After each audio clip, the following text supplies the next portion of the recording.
Hey, beautiful people, you know what time it is. It's a chat with Rashina, and it's been a minute. I took a little break, top of the year just to reset and to refocus. Yeah, my hair is growing out. I need to do something with it. I took my braids out because they were falling out. Ladies, you know how that is. The back of your neck where it's real short. Sometimes it just be sliding out. So I was like, let me take them out. And plus, it's been like a month and 2 weeks. But listen, I wanted to encourage you that you have been considered. What do I mean by that? Let's go back to the story of Job.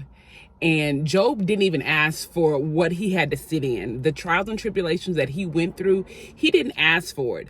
But God told Satan, have you considered my servant Job?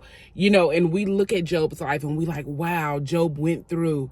But I want you to look at your life and see what God has considered you for.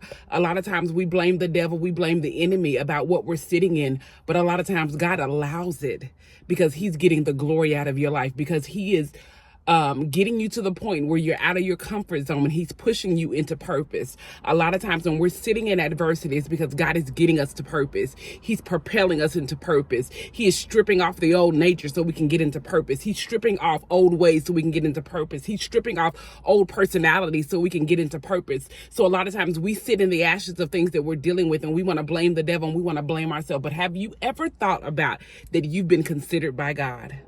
David even said that it was good that I was afflicted.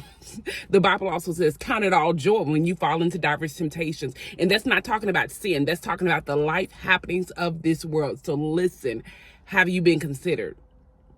And what will be your response to God's consideration about you? Will you count it all joy? In all things, will you give thanks? Will you worship God through the midst of it? The Bible is clear. No chastisement at the present time is glorious, but afterwards it yields the peaceable fruit of righteousness. Have you been considered? You lost that job, but have you been considered? You've lost relationships, but have you been considered?